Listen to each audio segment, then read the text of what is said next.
Good morning mga kalapatid. Ayan, shoutout nga pala dun sa mga humihingi sa akin ng kalapati at humihingi sa akin ng mga itlog sa pag-uwi ko daw sa Pilipinas. Ayan, makinig kayo mga kalapatid. Tayo ay magbabalag na naman dito sa offshore sa ating mga kalapati. Nandun pa yung mga young bird natin sa taas, hindi pa bumababa. Ito si kulit natin. Ito ang ating mga warrior. Ayan. Natututo na ako sa inyo yung mga salita ng ating mga kalapatid. Utay-utay ko nang nagigits kung ano yung mga tawag nyo sa mga kalapati, mga kalapatid. Actually, ngayon lang talaga ulit ako nakapag-alaga ng kalapati. Dati wala naman mga tawag-tawag na basta kalapati. Pero ngayon may mga kanya-kanya ng mga tawag sa kulay, mga kalapatid. Pero halos dalawang klase lang yung kulay ng kalapati ko dito. Ayan. Yan si kulit ko.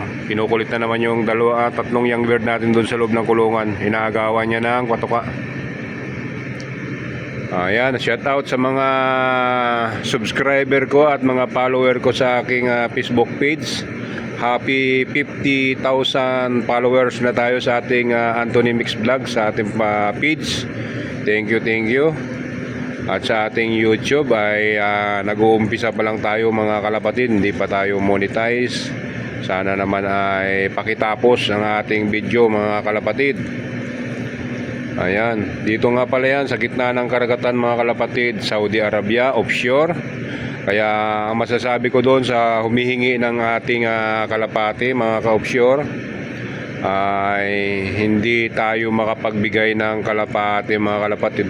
Gustong gusto ko mga kalapatid, 100% na gustong gusto ko talaga silang may uwi sa Pilipinas. Ang problema natin mga kalapatid ay walang mga papel, yung mga kalapati natin, walang baksin.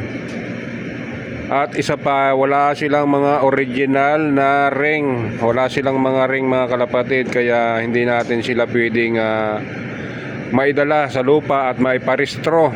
Dahil pag nalaman niya ng mga kalapatid natin na ipaparistro natin ay hindi ating kalapati, baka makon pa tayo. Dahil yung mga kalapatid ay tukod, ibig sabihin ay hindi sa ating kalapati.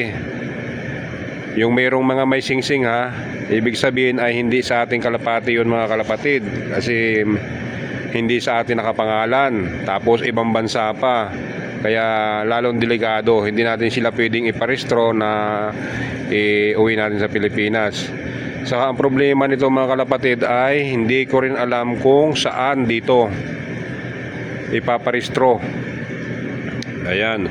Tapos ang isa pang problema din mga kalapatid, itong kalapati, bago natin maibaba sa lupa, kung halimbawa naman na may tumulong sa atin maparehistro ito, ay delikado pa rin sa helicopter mga kalapatid. Hindi pa rin natin sila maisasakay ng helicopter.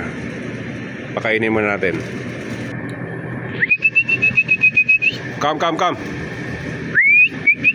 Calm down. Hindi natin sila pwedeng isakay sa helicopter mga kalapatid.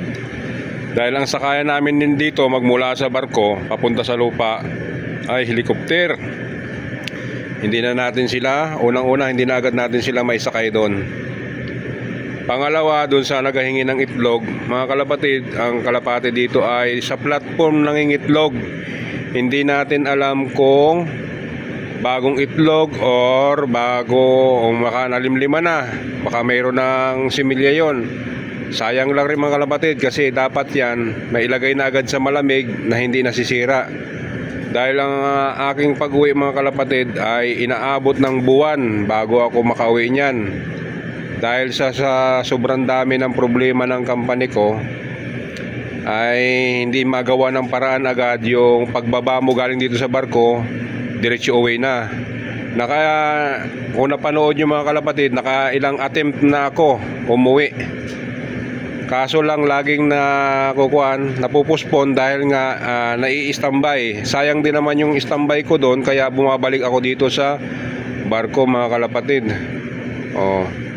Actually mga kalapatid, 6 years na akong hindi umuwi sa atin sa Pilipinas.